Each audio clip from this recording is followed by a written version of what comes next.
네, 우리 하나님의 말씀 사무엘상 24장 8절부터 15절까지의 말씀 함께 보시겠습니다. 사무엘상 24장 8절부터 15절까지의 말씀입니다. 사무엘상 24장 8절부터 15절까지의 말씀을 우리 한 목소리로 함께 합독하시겠습니다. 그 후에 다윗도 일어나 굴에서 나가 사울의 뒤에서 외쳐 이르되 내 주 왕이여 하매 사울이 돌아보는지라 다윗이 땅에 엎드려 절하고 다윗이 사울에게 이르되 보소서 다윗이 왕을 해하려 한다고 하는 사람들의 말을 왕은 어찌하여 들으시나이까. 오늘 여호와께서 굴에서 왕을 내 손에 넘기신 것을 왕이 아셨을 것이니이다. 어떤 사람이 나를 권하여 왕을 죽이라 하였으나 내가 왕을 아껴 말하기를 나는 내 손을 들어 내 주를 해하지 아니하리니 그는 여호와의 기름 부음을 받은 자이기 때문이라 하였나이다. 내 아버지여 보소서 내 손에 있는 왕의 옷자락을 보소서. 내가 왕을 죽이지 아니하고 겉옷 자락만 베었은즉 내 손에 악이나 죄가가 없는 줄을 오늘 아실지나이다. 왕은 내 생명을 찾아 해하려 하시나 나는 왕에게 범죄한 일이 없나이다. 여호와께서는 나와 왕 사이를 판단하사 여호와께서 나를 위하여 왕에게 보복하시려니와 내 손으로는 왕을 해하지 않겠나이다. 옛 속담에 말하기를 악은 악인에게서 난다 하였으니 내 손이 왕을 해하지 아니하리이다. 이스라엘 왕이 누구를 따라 나왔으며 누구의 뒤를 쫓나이까. 죽은 개나 벼룩을 쫓음이니이다. 그런즉 여호와께서 재판장이 되어 나와 왕 사이를 심판하사 나의 사정을 살펴 억울함을 풀어주시고 나를 왕의 손에서 건지시기를 원하나이다 하니라. 아멘. 이번 주 우리에게 행복한 사람 이스라엘의 전도 캠프라는 말씀을 주셨죠. 여러분 한 주간 행복한 이스라엘의 축복을 누리는 시간이 되셨습니까? 행복한 사람 이스라엘의 말씀을 주신 것은 내가 그 행복을 받은 사람이라는 거죠. 그 행복이 어떠한 행복이냐? 자, 우리 행복에 대해서 행복한 사람 이스라엘 신명기 33장 29절에 나와 있는 말씀입니다. 여러분은 언제 가장 행복하십니까? 교과서적인 대답이라면 여호와의 구원을 받았기 때문에 저는 늘 행복합니다 라는 말을 해야겠죠. 자, 요즘 이런 말이 있습니다. 소확행이라는 말이 있어요. 소소하고 확실한 행복. 세상 사람들이 너무 세상이 각박하니까 힘드니까 큰 행복을 바라지 않아요. 아주 작은 것에서 행복을 찾자. 그래가지고 막 좋은 맛집을 하나 찾았어. 너무 행복해. 나는 이 맛집에서 먹는 순댓국이 최고야. 나는 돼지국밥 맛집을 찾았어. 이 돼지국밥 맛집만 가면은 내가 스트레스가 다 풀려. 그리고 직장인들은 보너스가 나왔네. 갑자기 이제 회사 매출이 좋아져가지고 전 직원들 150% 보너스 딱 하면은 봉투를 요즘은 이제 다 계좌이체가 되지만 이제 봉투를 받았을 때 그 짜릿함이 있죠. 보너스를 받아서 너무 행복해. 혹은 우리 랩런트들 이제 게임 하고 있어요. 게임 하는데 이번에 진짜 기가 막힌 아이템이 하나 탁 뜬 거예요. 요즘 게임 여러분 우습게 볼 게 아닌 게 우리가 한 달 월급 이상의 아이템이 나옵니다. 게임에서 아이템 하나 얻으면 몇백만 원에서 몇천만 원까지도 법니다. 그래서 이거를 이제 전문 돈벌이로 하는 그런 사람들도 있는데요. 내가 그거에 흥분해가지고 막 너무 기분이 좋아. 혹은 이제 저처럼 제가 응원하는 축구팀이 이기면 저는 일주일 동안 행복하거든요. 일주일에 경기를 한 번 합니다. 일주일에 경기를 한 번 하는데 일주일에 제가 응원하는 축구팀이 이기잖아요. 그러면은 일주일 동안 행복해. 유튜브에서도 계속 그거 찾아보고 막 전문 평론가들이 막 이번 경기는 어떤 전술을 써가지고 이렇게 해서 이겼다 하면 보면서 막 괜히 또 기분이 좋고. 그리고 또 여러 가지 이제 이번에 우리 결혼한 우리 상민이나 선진이처럼 결혼이나 연애를 하면서 그렇죠. 이렇게 이제 자기만의 행복을 찾아가는 사람들이 참 많아요. 요즘 젊은 사람들은 내가 뭐 1억 천금을 해서 뭐 1억, 10억씩 돈을 버는 그런 행복을 쫓기보다는 그냥 아주 간단하지만 작지만 그냥 소소하지만 정확하고 확실한 작은 행복을 추구하면서 살아가고 있다고 합니다. 여러분은 어떤 것이 여러분의 행복입니까? 여러분 자녀들이 잘 자라는 거, 좋은 대학에 가는 거, 성적표에 100점짜리를 들고 오는 거, 각자 자기의 삶에 자기만의 행복의 기준이 있어요. 그런데 하나님께서 우리에게 주신 행복의 기준은 우리가 구원받은 하나님의 자녀라는 거죠. 우리가 이스라엘이라는 거, 이 정체성이 행복의 기준이고, 그리고 이 행복의 기준을 우리는 이제 가지고 이 정체성 가진 하나님의 구원받은 자녀로서 이 땅을 살아가는 것입니다. 오늘 이 말씀은 여러분 모세가 한 말입니다. 근데 모세가 그냥 한 말이 아니고 모세가 죽기 전에 마지막으로 백성들에게 한 축복이자 유언의 말이었습니다. 이게 모세의 마지막 말이에요. 마지막이라 여러분 생각을 하면 무엇을 주겠습니까? 여러분이 이 세상에서 마지막 내가 남길 말이 있다면 무엇을 남기겠습니까? 모세는 자신의 마지막 유언을 이스라엘 백성을 축복하고 너희들이 구원받은 하나님의 백성이라는 사실을 감사해라. 그게 행복이다. 이스라엘 백성들이 참 불평불만이 많았잖아요. 저 40년 동안 얼마나 많은 불평을 했습니까? 아니 차라리 우리를 그냥 애국으로 보내주십시오. 내가 종으로 살더라도 지금처럼 사는 것보다는 날 것 같아요 하면서 얼마나 많은 불만들이 있었습니까? 그리고 여러 가지 이제 불평했다가 다시 또 하나님이 채워주시는 것을 체험하고 아 그래 하나님 정말로 살아계시고 나와 함께 하시는구나 또 느꼈다가 또 무슨 일이 생기면은 또 하나님을 원망하고 그 모든 과정을 겪어온 이스라엘 백성들에게 모세가 그들을 모압 평화에 모아놓고 마지막으로 한 설교, 마지막 축복. 이스라엘아 너는 행복한 사람이로다. 이 행복이, 이 구원이 얼마나 소중하고 얼마나 중요한지 모세의 마음을 보면 알 수 있어요.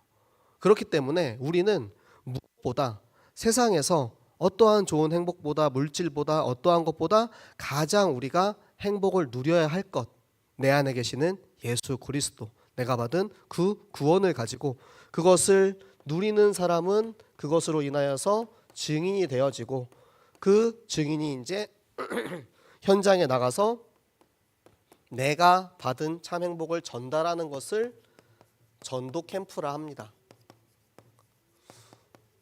우리는 하나뿐인 생을 살고 있죠. 우리에게 만약에 생이 한 번 더 있다면 이번 생은 내가 흥청망청 한번 살아보고 싶다. 세상에서 진짜 뭐 할 수 있는 모든 쾌락을 다 누려보고 싶다.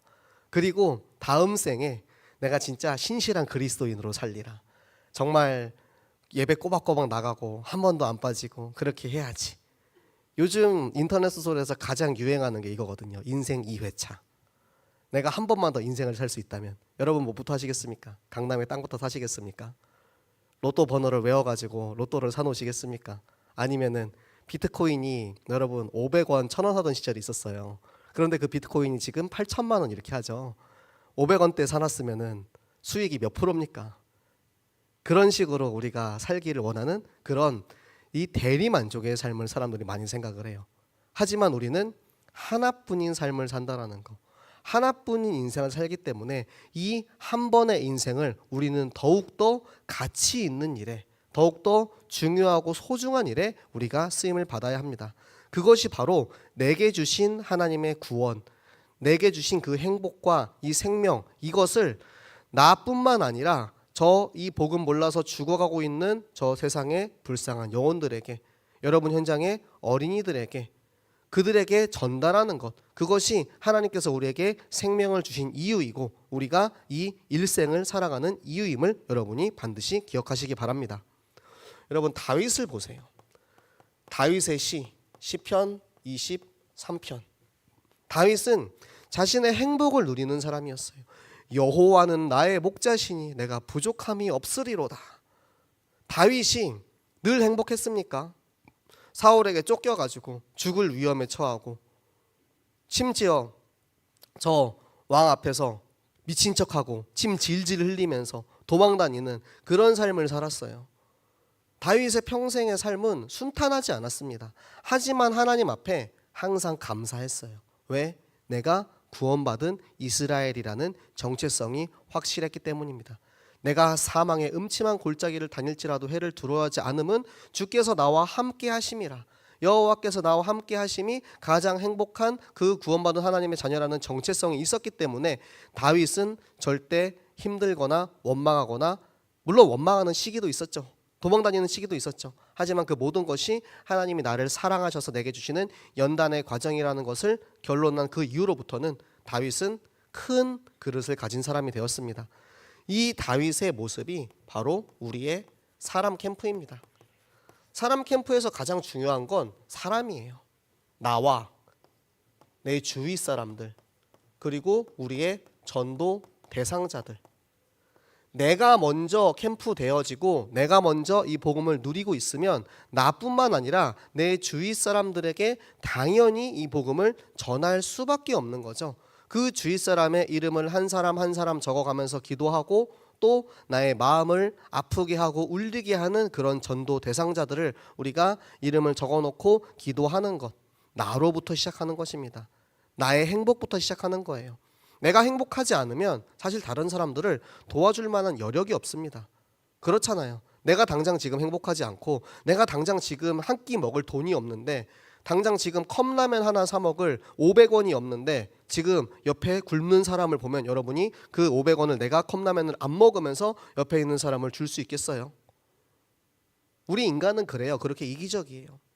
그런데 하나님께서는 그 이기적인 우리에게 이미 다 주셨다라는 거, 이미 우리에게 그 행복과 그 구원을 주셨기 때문에 우리는 받은 자로서 내가 이 받은 구원의 행복을 전달하는 데 있어서 하등의 문제도 없다라는 거예요.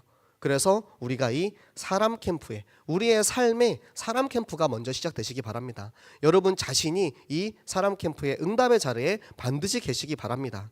그리고 하나님께서는 저 엔게디 광야의 저 굴에서 보여주시죠. 사울을 나 잡아잡수하고 보내줘요. 그리고 나서 그 사울을 충분히 죽일 수 있는 기회가 있었습니다. 그 사울을 잡아 죽일 수 있었어요. 저는 그 생각을 했어요. 내가 다윗이면 내가 여호와의 기름 부음 받은 저 왕을 차마 어떻게 죽이겠냐. 그냥 밧줄로 꽁꽁 묶어가지고 포로로 삼자. 그래가지고 저 이스라엘 군대를 쫓아내고, 야 너의 왕이 잡혔으니까 너네 3,000명 빨리 돌아가. 그리고 나서 나의 안전을 보장받은 다음에 뭐 전리품도 좀 뜯어내고, 사울왕 당신 또 한번 쳐들어오기만 해봐. 내가 죽일 수도 있는데 내가 놔주는 거야. 이러면서 갖은 생색 다 내고, 그러면서 이제 그래도 당신 기름 부음 받은 왕이니까 내가 안 죽일게. 가보세요. 하고 이렇게 보낼 것 같은데, 다윗의 마음은 어떻습니까? 다윗은 전도자의 눈을 가지고 사울을 볼 수 있었어요. 이것이 다윗의 그릇입니다. 여러분, 세숫대야에다가 바위를 던지면 대야가 깨집니다. 세숫대야에 물을 받아놓고 거기다가 돌을 던져보세요. 물이 튀고 밖으로 나가고 대야가 깨지고 난리가 나죠. 그런데 여러분, 바다에다가 바위를 던지면 어떻게 되나요? 전혀 영향이 없어요. 내가 바다 같은 그릇을 가지고 있는 사람은 대적이 어떠한 돌멩이를 던질지라도, 나를 죽이려 할지라도 그것이 나에게 어떠한 위협이 되지 않는다라는 것을 알고 있기 때문에 전혀 흔들리지 않을 수 있어요. 저는 간장 종지만한 그릇을 가지고 있어요. 그래가지고 저를 누가 이렇게 흔들어 놓으려 그러니까 마음이 막 이렇게 흔들리더라고요. 마음이 막 너무 흔들리는 거야. 막 전도 캠프도 해야 되고 현장도 해야 되고 할 일이 너무 많은데 제 마음이 막 이렇게 흔들리는 거예요. 저한테 막 돌을 던져가지고. 근데 제가 그 돌을 맞으면서 한 생각이, 그때는 좀 아팠는데 계속해서 전도 캠프 훈련에 참석을 하고 말씀을 듣고 훈련받고 또 행복한 그리스도인으로서의 캠프를 계속해서 진행하다 보니까 어느새 내 그릇이 아니고, 나의 그릇은 쪼만하지만 우리 하나님이 나의 그릇이 되어주시고 나의 배경이 되어주시니까 내가 어느새 그 바다 같은 그릇을 가지고 있게 되더라고요. 그리고 나에게 돌을 던지는 이들을 위해서 기도하게 되더라고요. 아, 저들도 행복한 그리스도인이 됐으면 좋겠다. 왜 저렇게 미워하며 살까? 힘들게 살까? 아픈 마음을 가지고 살까? 자기를 그렇게 해하면서 살까? 예수 그리스도의 구원을 누리고 있으면 행복한데, 감사한데, 내가 누리고 있으니까 하나님께서 나에게 나의 작은 그릇을 커다랗게 해주시고 그 영혼마저도 품을 수 있게 해주셨어요. 우리가 실상은 이 사울이 다윗을 쫓아다니면서 죽이려고 하는 것처럼 보입니다. 성경에서 나오는 원어의 뜻은 사울이 다윗을 사냥한다라고 그렇게 표현이 돼 있어요. 그러니까 사냥감을 쫓듯이 다윗을 계속 쫓아가지고 죽이려고 하고 있습니다. 그런데 사실은 사울은 쫓기고 있는 거예요. 내가 죽이고 싶어서 쫓아가고 있지만 그의 마음이 평안함이 없기 때문에, 그의 마음에 그리스도의 그 생명과 그릇이 안 되기 때문에 나는 늘 초조하고 불안하고 시기하고 질투할 수밖에 없는 그런 영적인 상태로 있을 수밖에 없는 거죠. 여러분 주변에 혹시라도 그런 마음을 가지고 힘들어하고 계시는 분들이 있다면 그분들을 여러분 품으시고 기도해 주시기 바랍니다.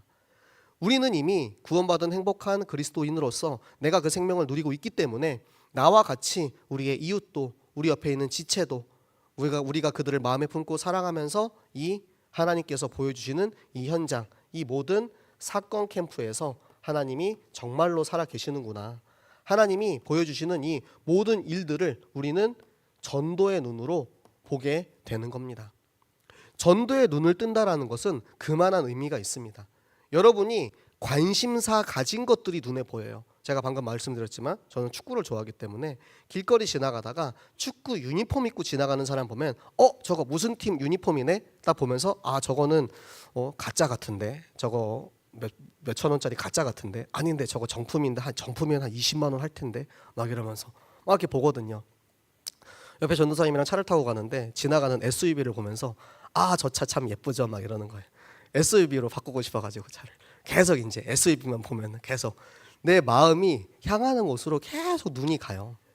저는 20살 때 대학교 다니면서 오토바이 장사를 했거든요. 중고 오토바이. 그러니까 중고 오토바이를 보면은 이제 클래식 스쿠터라고 귀엽고 이렇게 그런 작은 이제 스쿠터가 있습니다. 보면은 저거 얼마짜리, 저거를 내가 얼마에 사가지고 얼마에 팔면 이득이다. 지나가는데 오토바이만 보면은 계속 그걸 쳐다보고 있어요. 그래가지고 이제 중고나라에서 싸게 나와요. 급처가 나옵니다 늘. 그래서 30만 원에 사서 50만 원에 팔고, 50만 원에 사서 100만 원에 팔고, 100만 원에 사서 200만 원에 팔고, 이래서 제 종잣돈을 이렇게 늘려갔거든요. 그러니까 제가 용돈을 대학교 때는 안 받고 살았기 때문에 저 나름대로의 호구지책이 필요해가지고 제가 평소에 타고 다니다가, 급하지도 않아요. 내가 어차피 평소에 타고 다니면 되니까 타고 다니다가 누가 이렇게 사겠다라고 하면은 글 올라오면은 바로 팔고, 그럼 또 종잣돈이 생기잖아요. 또 그 돈 가지고 또 이제 마치 보부상 마냥 또 이제 글 올라온 것 중에서 사고 팔고. 그러니까 저는 그때 제 눈이, 제 마음이 다 오토바이에만, 돈 버는 일에만 들어 있었어요. 어떻게 하면 돈을 벌 수 있을까? 어떻게 하면 내가 적은 수고를 해가지고 내게 필요한 것도 이렇게 하면서 할 수 있을까? 그러니까 내 눈이, 내 마음이 향하는 곳에 계속해서 시선이 가고 그것만 보게 되는 거예요. 쫓아가게 되는 거예요. 결국 최종적으로 이제 그 오토바이가 마지막에 이제 도둑 맞으면서 모든 이제 장사를 다 접었는데요. 이것도 또 중간중간에 여러 가지 일들이 있었습니다. 오토바이 장사는 사실 마음이 편한 일은 아니에요. 제가 친구한테 한 번은 팔았는데 이 친구가 사고가 났어요. 그러니까 이게 제 마음이 편치 않은 거예요. 그 친구가 저를 불러가지고, 저를 원망하진 않습니다. 본인이 사고 싶어서 산 거니까. 근데 저한테 그거 좀 팔아달라 하더라고요. 나 이제 오토바이 못 타겠다, 좀 팔아줘라 해가지고 제가 그거 팔아줬어요. 또 그 친구가 그것도 고맙다고 저한테 이제 수수료를 또 주더라고요. 내 마음은 미안한데. 그러니까 이거는 내가 좀 그만해야겠다 싶어가지고 이제 장사는 그만했는데, 우리의 마음이 어디 있느냐라는 거예요. 내 마음이 생명을 향해 있으면 계속해서 살리는 캠프를 합니다. 똑같은 사람을 봐도 살인자의 눈에는 저 사람을 내가 어떻게 죽일까라고 봐요. 그런데 그 사람을 보고 생명을 살리는 사람, 전도자는 저 사람을 어떻게 하면 살릴 수 있을까를 보는 거예요. 똑같은 사람을 봐도 누군가에게는 죽이는 캠프가 되고 누군가에게는 살리는 캠프가 됩니다. 우리가 전도자의 눈을 가지고 있으면 내가 지금 저 영혼을, 저 현장을, 저 사람을, 이곳을 어떻게 하면 내게 있는 이 생명의 복음으로 저곳을 빛을 비추어 살릴 수 있을까? 그것이 이제 보여지게 됩니다. 이번에 아마 여러분들 캠프 하시면서 그동안 보이지 않았던 눈을 많이 뜨시는 시간이 되셨을 거예요. 저도 제가 생각하지도 못했던 그런 부분들에서 하나님이 보여주시더라고요. 와, 내가 내 힘으로 내 능력으로 지금까지 했던 캠프 다 헛것이었구나. 이번 4주간의 이 예비 캠프를 통해서, 본 캠프를 통해서 이 전도에 눈을 뜨게 하시니까 아, 이게 되네. 이렇게 하면은 전도가 되네. 되어지는 전도를 자꾸만 보여주시는 거예요. 현장을 보여주시는 거예요. 이게 하나님께서 다윗에게 열어주셨던 눈이고, 지금 우리 새생명교회 시간표에 하나님이 열어주고 계시는 눈입니다. 여러분이 모두 전도의 눈을 가지고 여러분의 가정, 이웃, 현장, 그리고 가는 모든 곳을 바라볼 수 있는 그런 눈을 뜨시기 바랍니다. 그래서 우리에게 이 엔게디 광야에서의 그 사건을 통해서 다윗은 그 나가는 사울을 향해서 내 주 왕이여, 아버지여 라고 이렇게 합니다. 다윗은 이미 그를 마음에 품고 그를 내 마음에 나의 가족으로 생각을 하고 있었기 때문에 아버지여라고 말할 수 있었던 거예요. 사울은 자기를 버렸어요. 자기를 죽이려 해요. 하지만 다윗에게 있어서는 나의 장인어른이시기도 하고 내가 존경하는 나의 아버지로서 내가 그렇게 인정을 하는 거예요. 그렇게 할 수 있었던 것은 다윗이 확실한 하나님이 나와 함께한다라는 신뢰를 가지고 있었습니다. 다윗이 뭐라 합니까? 나는 당신에게 죄를 짓지 않겠습니다. 하지만 당신이 계속해서 나를 죽이려 든다면 하나님께서 보복하실 것입니다. 내가 내 손에 피를 묻히지 않는다 하더라도, 내 죄가가 없다 하더라도 하나님이 나를 책임지신다라는 거예요. 하나님이 나를 지키신다라는 거예요. 그런 확실한 하나님과 나와의 신뢰가 있었기 때문에 다윗은 거기에서 이제 아버지여라고 정확하게 자기가 어떤 일들이 벌어졌는지에 대해서 이야기할 수 있었죠. 아버지, 내가 당신 죽일 수 있었지만 그래도 당신을 존중하기 때문에, 당신을 사랑하기 때문에 내가 죽이지 않고 옷자락 베는 데에서만 그쳤습니다. 그 사실을 아세요. 나는 당신을 죽일 의도가 없습니다. 당신을 해칠 의도가 없습니다 라고 정확하게 이야기하는 거예요. 그렇게 다윗의 확인 캠프가 되는 것입니다. 최종적으로 다윗의 이 확인 캠프, 사울에게서 어떠한 반응이 나왔나요? 세 가지 반응이 있죠. 무반응, 좋은 반응, 그리고 핍박. 사울이 그 전까지는 핍박자였어요. 그 전까지는 사울이 다윗을 계속해서 죽이려 하는 핍박자였습니다. 하지만 오늘 이 사건이 있은 이후에 사울이 어떻게 대답을 합니까? 네가 나를 선대하였구나. 나는 너를 그렇게 죽이려 했는데 너 나 이렇게 선하게 대했구나. 네가 정말 이 이스라엘의 왕이 맞다라고 인정하게 됩니다. 이스라엘의 왕으로서 다윗이 그 이제 바톤을 넘겨받는 과정을 우리에게 보여주시는 거예요. 이 왕으로서의 정확한 이 나라, 왕국의 시스템을 이제 하나님께서 인도하시는 세팅의 캠프의 과정이 이루어진 거죠. 다윗이 이 모든 캠프의 과정을 통하여서 하나님께서 다윗을 인도하시고 다윗을 향한 하나님의 계획이 성취되어 가고 있음을 우리에게 보여주고 계십니다. 지금 그러면 우리 새생명교회는 어떻게 이 전교인이 함께 이 전도 캠프의 축복을 누릴 수 있을 것인가? 자, 우리 이번에 노예 캠프 인도받은 과정들을 한번 하나씩 제가 되짚어 봤어요. 노예에서 이제 서시찰 캠프에 시간표가 왔습니다. 요 시간표가 언제였냐면 저희 딱 전교인 봄 성경학교, 겨울 성경학교가 딱 끝나는 시점에 저희가 노예 캠프 시간표가 왔어요. 그래가지고 저희 이제 사역자들이 먼저 가서 이제 사역자 훈련을 받았죠. 사역자 훈련을 받고 담임 목사님이랑 우리 교육자들이 모여서 포럼을 했습니다. 우리는 이번 이 전도 노예 캠프 새생명교회가 실행교회로 있는데 어떻게 인도를 받을까? 이제 담임 목사님이 결단을 하시는 거예요. 이번에 계속해서 캠프에서 나오는 게 뭐냐면 목회자의 결단이라는 말이 계속 나와요. 목회자의 결단이 교회의 방향이고 교회의 색깔이라는 거예요. 담임 목사님께서 결단을 하시고 거기에서 이제 강단의 말씀이 선포가 되었죠. 우리는 전교인이 전도 캠프 하겠다. 이번에 우리 제2의 개척으로 삼아서 인도받겠다 하시고 사무엘상을 봐도 사도행전을 봐도 그 어떤 성경을 봐도 계속해서 전도의 메시지가 나옵니다. 그러니까 이 강단의 말씀을 받는 우리 성도들이 그 방향으로 함께 움직이게 되는 거예요. 그 방향성을 가지고 같은 방향을 가지고 같은 곳을 보면서 가게 되는 것입니다. 그래서 그 결단 이후로 우리는 이제 특별 새벽 기도회를 했죠. 특별 새벽 기도회를 왜 하냐면 여러분 삼원을 하시라고, 삼원을 성공하시라고 하는 겁니다. 특별 새벽 기도회 여기 성전 꽉꽉 채워가지고 우리가 뭐 기념 삼고 그렇게 하려고 하는 게 아니고 성도들이 한 명이라도 더 저 삶 오늘을 회복하기를 바라는 마음으로 특별 새벽 기도회를 하는 거예요. 그래서 아침에 이제 말씀을 받고 그 받은 말씀을 가지고 오늘의 말씀을 가지고 기도하고 그 오늘의 말씀을 가지고 또 기도할 때 우리 현장에 있는 전도자들을 놓고 기도하는 거예요. 오늘의 말씀 기도 전도가 그렇게 하루씩 되니까 여러분 2주 동안 특별 새벽 기도회 하고 나서 여러분의 삼오늘이 어떻게 변화되었는지 보세요. 삼오늘이 내가 나의 평상시의 기본 신앙 상태를 유지시켜 주는 게 삼오늘입니다. 삼오늘은 특별한 게 아니에요. 특별하게 뭔가 우리가 아까 말한 것처럼 우리가 월급을 받쳤을 때 보너스처럼 특별하게 오는 게 아니고 늘상 우리가 호흡하고 숨쉬고 살아가며 밥 먹고 하는 그것처럼 삼오늘은 우리의 삶과 직결적으로 연관이 되어 있습니다. 그래서 저는 이제 하루에 2번 삼오늘을 하는데요. 오늘 또 밤에 이제 유라익 성경을 하고, 근데 여러분 유라익 성경 할 때 지금은 누가복음을 읽고 있거든요. 누가복음을 읽는데 전 누가복음 읽는데 전도 캠프 메시지로 읽어지는 거예요. 성경을 읽는데 아 그래 예수님이 이렇게 전도하라고 했지. 누가복음을 읽는데 예수님이 제자들을 보내는 거예요. 저기 저 성 안으로 들어가서 저 물동이를 들고 지나가는 사람을 따라 들어가라. 그 방에 들어가라. 거기 가면은 하나님이 내가 예비한 우리 마지막 최후의 만찬을 할 수 있는 그런 장소가 있을 것이다. 그리고 그에게 주가 보내었다라고 하라. 그냥 어떻게 이야기할지, 어떻게 어디에 가서 무엇을 하면 어떤 식으로 될지 응답까지도 할 말까지도 모든 것을 다 하나씩 디테일하게 예수님이 다 알려주시거든요. 아 이게 캠프구나.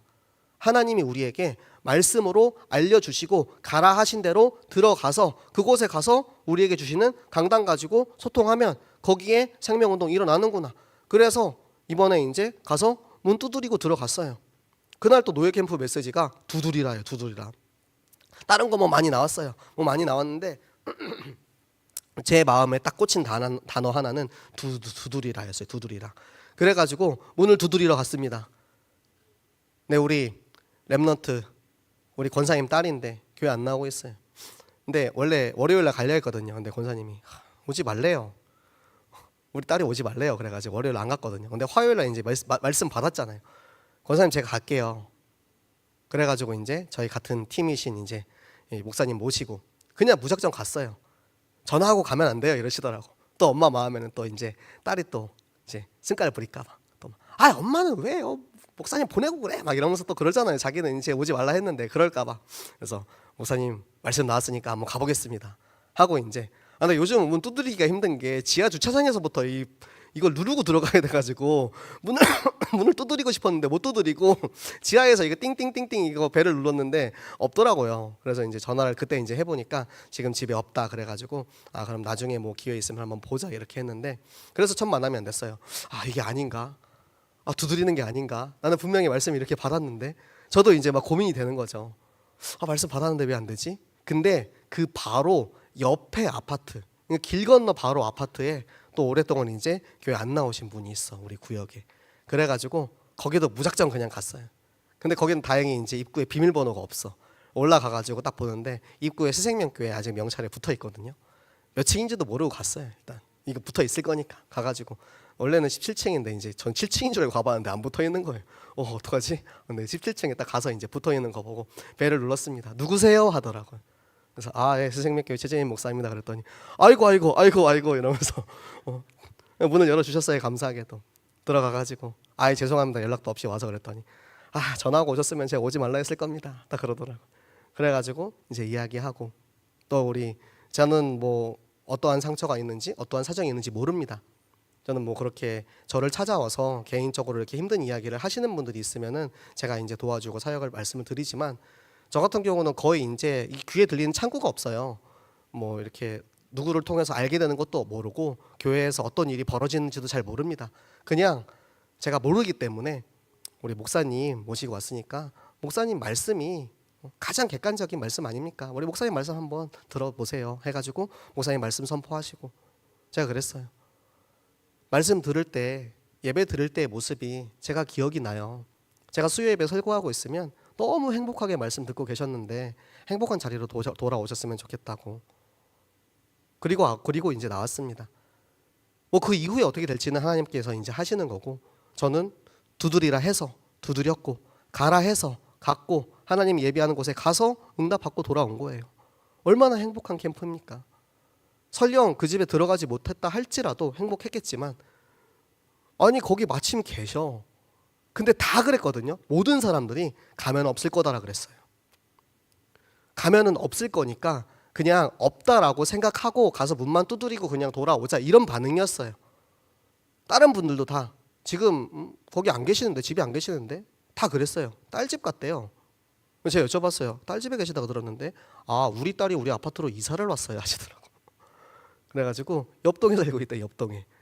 아 하나님이 이렇게 열어주시는구나, 문을 열어주시는구나, 만남의 문을 열어주시는구나. 그러니까 우리는 캠프하면서 우리가 될까 안 될까 고민하고 걱정할 필요가 전혀 없는 거예요. 하나님이 말씀하시면 가는 거고, 하나님이 열어주시면 들어가는 거고, 지금의 시간표가 아닐 때 우리가 계속해서 기도하면서 인도받는 건데, 문이 안 열리는 곳도 있었잖아요, 방금 말씀드린 것처럼. 그러면 어떡하겠어요? 계속 기도하면서 기다리는 거죠. 또 하나님이 문 열어주실 때까지. 이게 캠프입니다.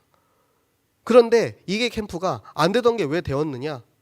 이 과정들을 겪었기 때문에. 사람 캠프, 사건 캠프, 확인 캠프, 세팅 캠프, 이 과정들을 한 걸음씩 한 걸음씩 말씀 따라 훈련 따라 시키는 대로 순종하고 한 걸음씩 그냥 걸어 가다 보니까, 그러니까 이게 나왔던 거지, 그냥 하늘에서 뿅 하고 떨어지는 게 아니에요.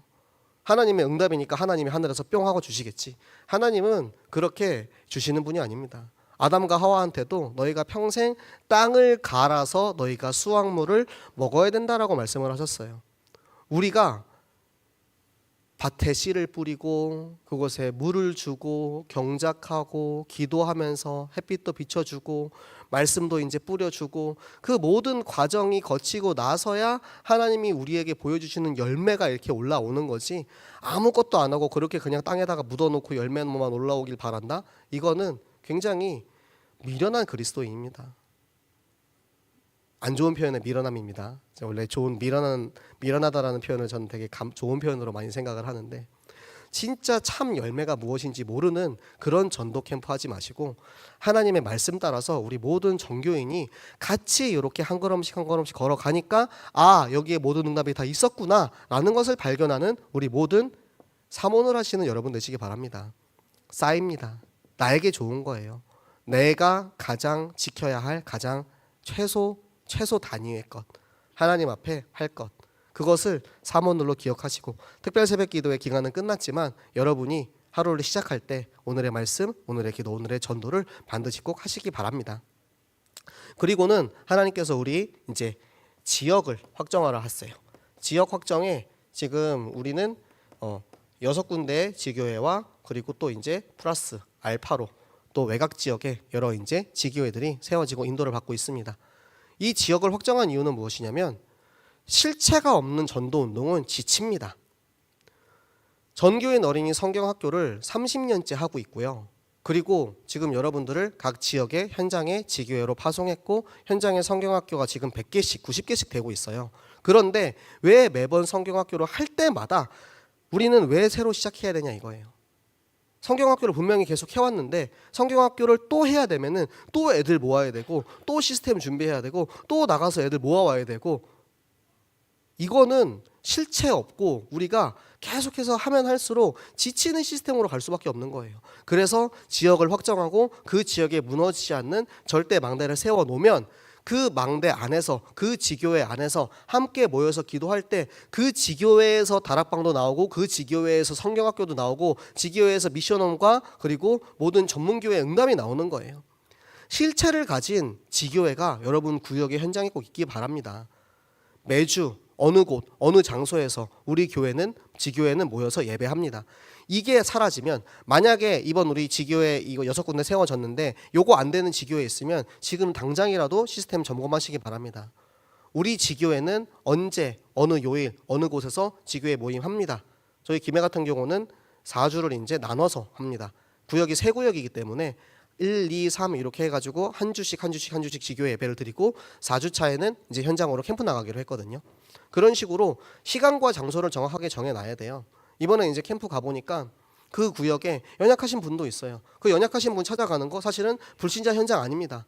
그런데 몇 주째 교회를 못 나오고 계시는 거예요. 그래서 목사님 모시고 갔어요. 모시고 갔는데 다리에 힘이 없어가지고 맨날 넘어지고 계신다라는 거예요. 너무 힘들다는 거예요. 그리고 거기서 이제 같이 또 목사님께 부탁드려가지고 말씀 선포하고 또 목사님께서 말씀 전해주시니까 표정이 환해지셨어. 권사님, 제가 다음에 또 올게요.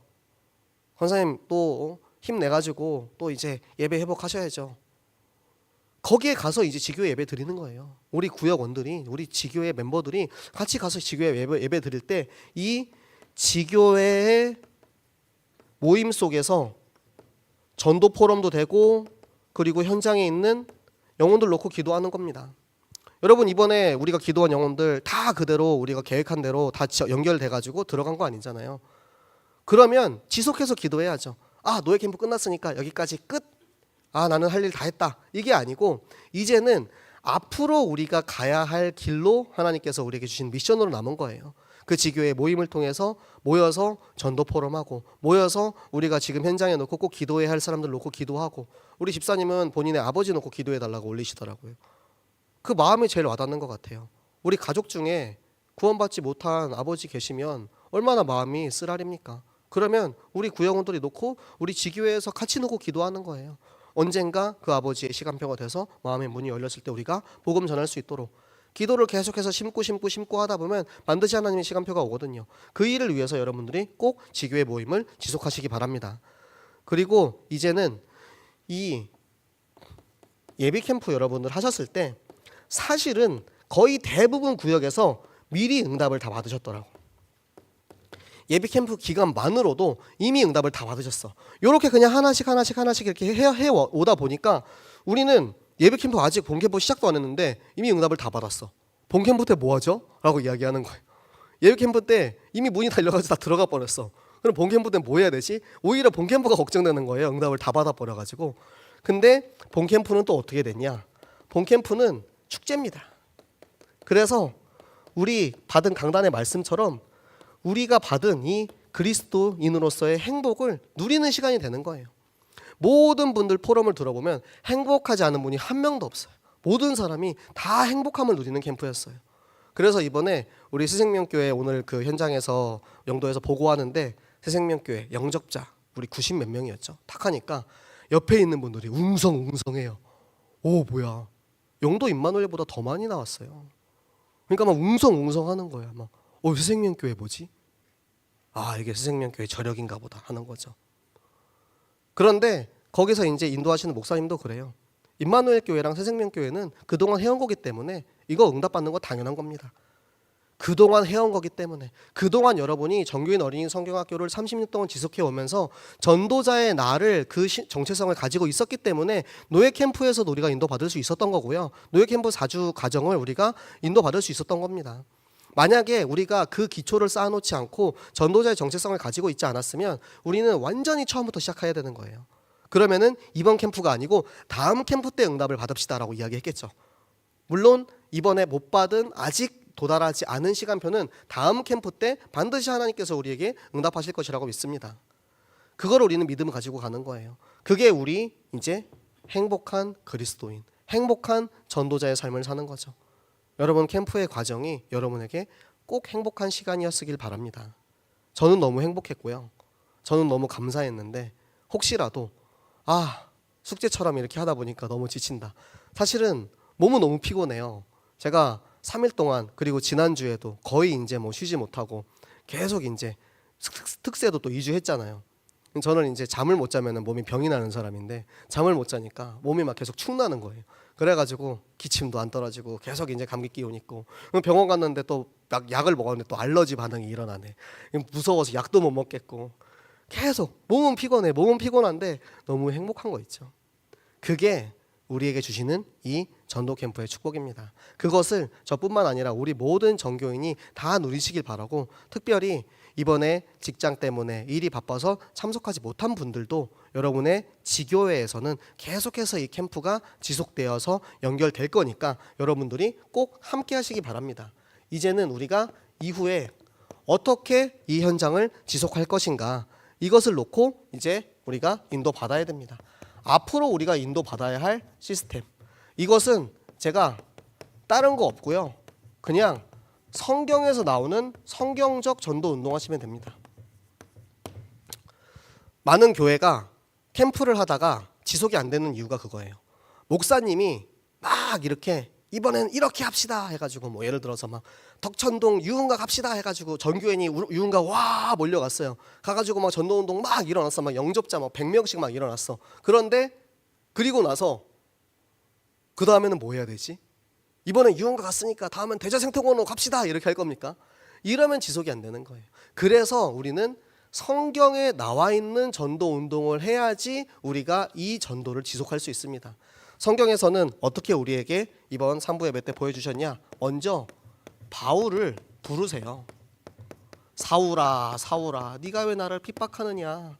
저 다메섹으로 가는 사울을 부르셔가지고 사울을 이방인과 임금들과 나의 백성들을 위해서 전도하는 나의 그릇으로 삼았어요.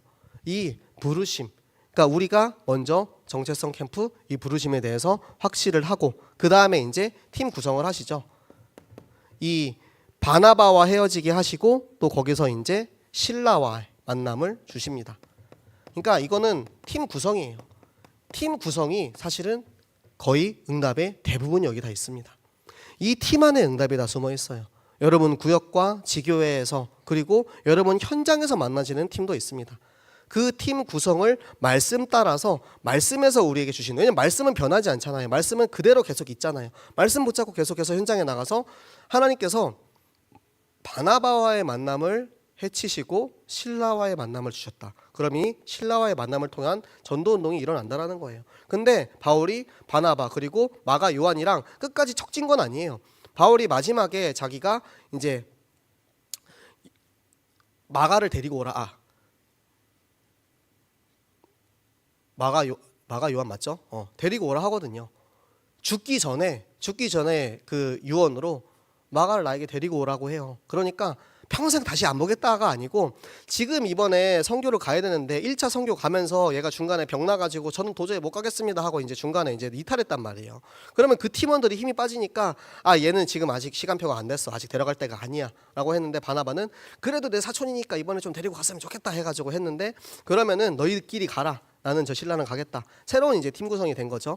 근데 팀이 이제 한 팀이 두 팀이 된 겁니다. 두 팀이 되어서 또 이들은 이들의 사역을 한 거고요. 하나님의 사역은 절대 손해 보는 것도 없고 마이너스도 없기 때문에 이들도 계속해서 그 과정의 훈련을 지나서 나중에는 이 마가 요한이 전도자 바울의 동역자로서 인정을 받는 사람이 되기까지 그 모든 과정이, 이때에는 아픔과 어려움이 있었지만 그 후에는 반드시 세워지는 시간표가 있었던 거고요.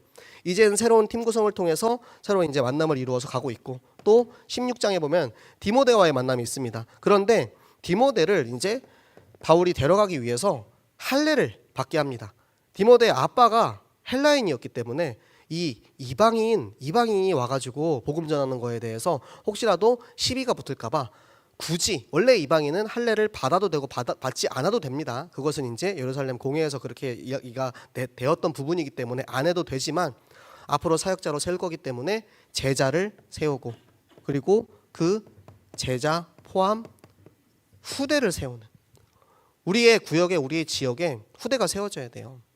우리 이제 권사님들, 우리 장로님들, 우리의 후대를 세우는 캠프 하시기 바랍니다. 우리의 후대를 세우는 지교회 되시기 바랍니다. 그래서 우리 대학 청년, 우리 집사님들, 그리고 우리 랩런트들, 그들이 현장에 일어나서 캠프해야 돼요. 그래야 내 자손과 내 자손이 영원히 우리가 응답받는 전교인 어린이 전도운동 영원을 향해 가는 거예요. 우리 이때 한 세대만 바라보고 전도운동하면 지금은 뭔가 되는 것 같지만 우리 일반 성도까지 어떻게 갈 겁니까? 우리 일반 성도까지 이 영원의 응답으로 가려면 이제는 이 팀의 응답을 통해서 그 안에서 이제 제자를 세우고 후대에게 이 바톤을 넘겨줄 수 있는 그런 그림이 우리 지교회에 있어야 합니다. 그래야 지속되는 시스템으로 가는 거예요. 그리고는 그곳에 하나님께서 성령 인도를 하세요. 이 아시아로 가고 싶은 그 바울의 마음을 하나님께서 막으시고 그 길을 막으시고 마게도냐로 보내십니다. 마게도냐로 보내는데 그 드로아의 밤에 그 기도를 통해서 하나님께 여쭙고 하나님께서 인도하시는 그 발걸음을 따라갔을 때 하나님께서 누구를 만나게 하셨냐? 바로 루디아를 만나게 하셨죠. 루디아의 만남. 하나님께서 예비한 제자와의 만남을 하나님 인도하십니다. 이것은 뭐냐면 우리 현장에 예비된 시스템이 있다라는 거예요. 루디아의 마음도 하나님께서 여셨고 그리고 그 마음이 열린 루디아는 그 바울과 그의 팀을 강권하여서 우리의 집으로 오라고 그곳에 빌립보 교회가 세워지게 되는 거죠. 무너지지 않는 절대 망대가 이 과정을 통해서 세워지게 되는 것입니다. 그런데 절대 망대를 우리는 내가 세우는 게 아니고요. 현장에 있는 절대 망대를 찾으시기 바랍니다. 절대 망대는 내가 내 힘과 내 노력으로 세우는 게 아니고요. 하나님께서 다 예비하셨다라는 거예요. 루디아의 집처럼 하나님께서 루디아의 마음을 여신 것처럼 하나님께서 성경적 전도 운동의 스케줄을 따라서 우리가 인도받다 보면 우리가 앞으로 새생명교회 지속할 전도 캠프의 시스템이 어떠한 응답을 누릴지 미리 하나님이 준비하시고 예비하신 절대 망대를 찾아서 그곳에 빛의 망대로서 빛을 비추고 그곳에 하나님께서 예비하신 영혼들과 제자를 세우고 후대를 키워서 앞으로 영원히 이번 일회용으로 끝나는 전도 캠프가 아니고 일생의 전도 캠프, 영원히 지속되는 전교인 어린이 전도운동 영원의 시스템 속에 있는 우리 모든 전도자 여러분 되시기를 예수 그리스도 이름으로 축복합니다. 네, 우리 함께 기도하도록 하겠습니다.